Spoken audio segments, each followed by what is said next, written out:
Hello guys, how are you. आप सभी का स्वागत है मेरे इस यूट्यूब चैनल अपना फ्यूचर पर।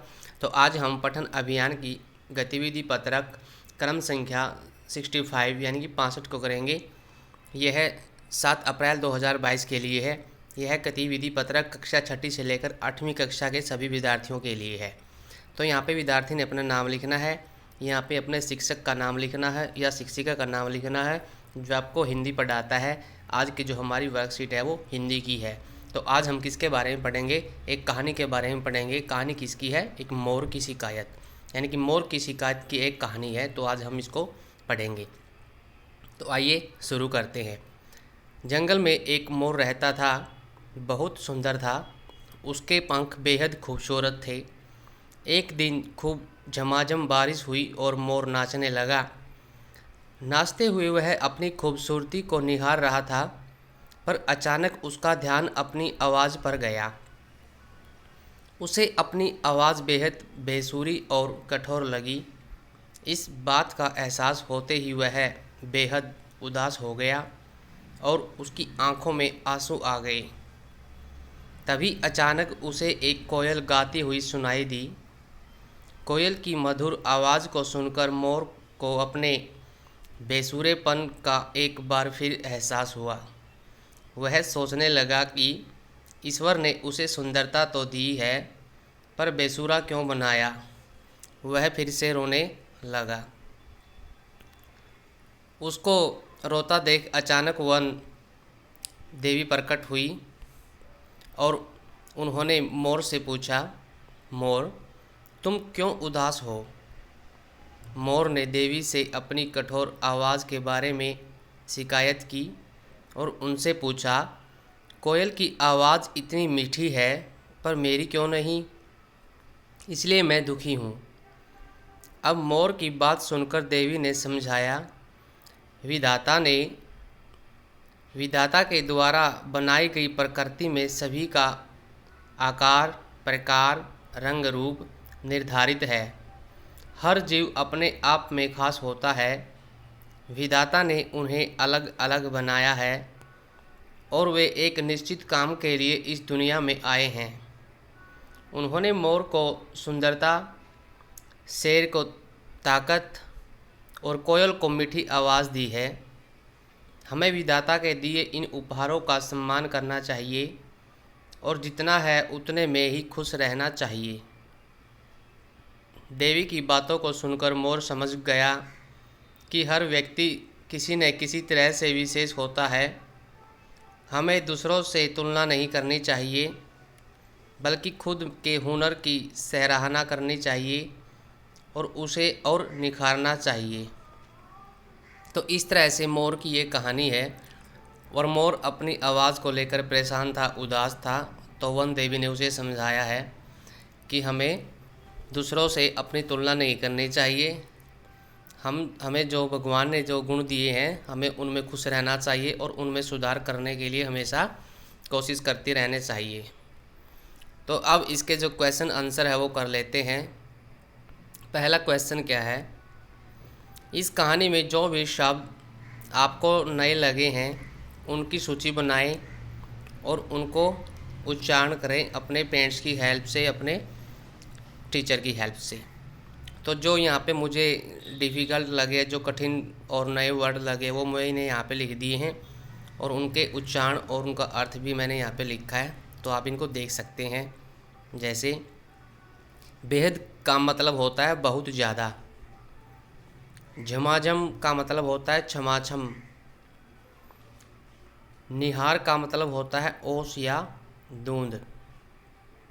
बेसुरी का मतलब होता है जिसका स्वर ठीक न हो। निखारना, निखारना का मतलब होता है साफ करना, सुधार करना।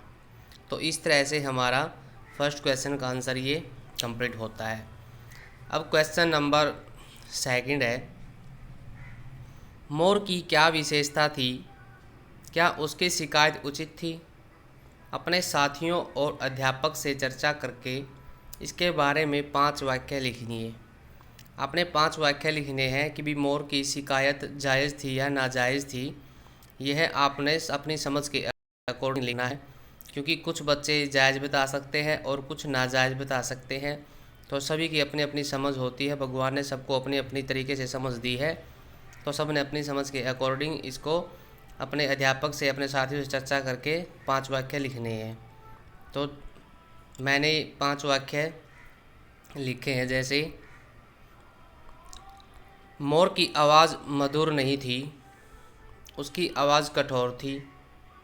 उसकी यह शिकायत थी कि मोर की आवाज़ इतनी मधुर क्यों है, मेरी क्यों नहीं। उसकी यह शिकायत उचित नहीं थी, क्योंकि सभी जीवों में अलग अलग गुण पाए जाते हैं। हमें किसी के साथ अपनी तुलना नहीं करनी चाहिए। तो इस तरह से मैंने ये इसका आंसर लिखा है। आप इसमें अपनी समझ के अनुसार और भी कुछ ऐड कर सकते हैं, लिख सकते हैं। तो इस तरह से क्वेश्चन नंबर 2 हमारा कंप्लीट होता है। तो प्रश्न नंबर 3 को करते हैं। पशु पक्षियों की तरह हर मनुष्य अपने आप में खास होता है। आप अपनी किसी एक खास विशेषता के बारे में 5 वाक्य लिखिए। तो आपने अपनी एक विशेषता बतानी है, अपनी उसके बारे में 5 वाक्य लिखने हैं कि आप क्या क्या विशेषता है आपके अंदर।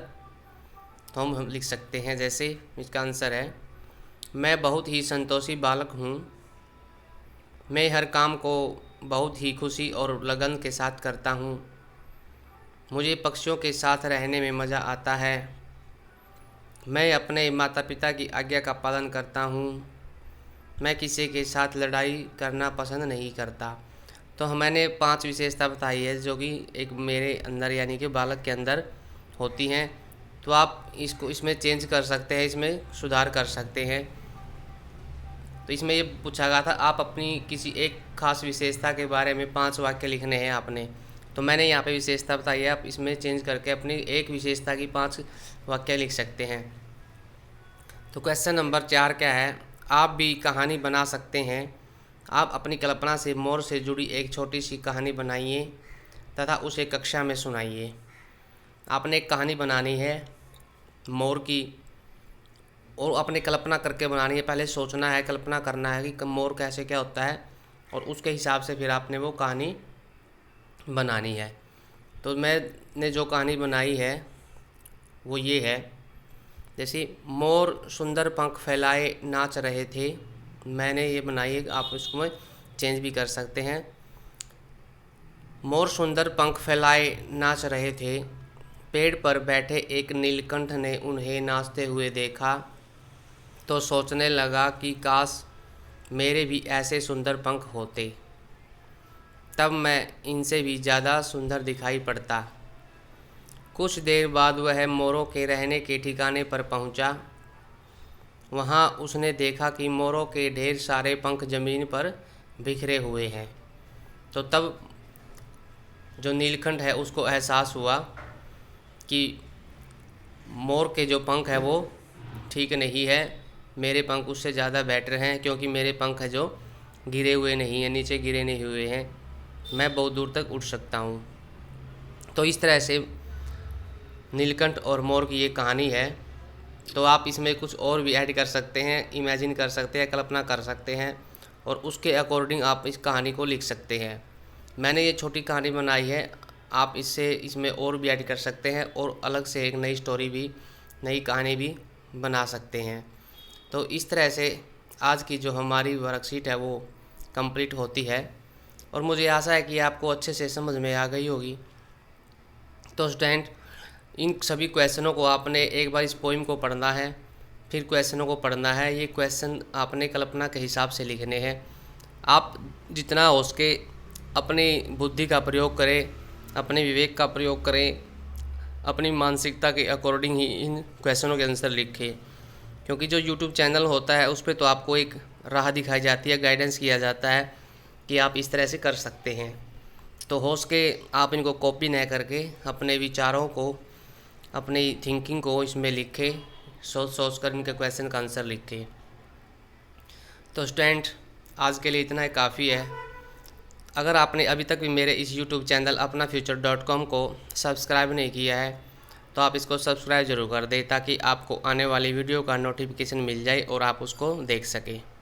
तो इस पोस्ट को ज़्यादा से ज़्यादा शेयर करें, लाइक करें, कमेंट करें। तो आज के लिए इतना ही काफ़ी है। Thanks for watching and be positive guys.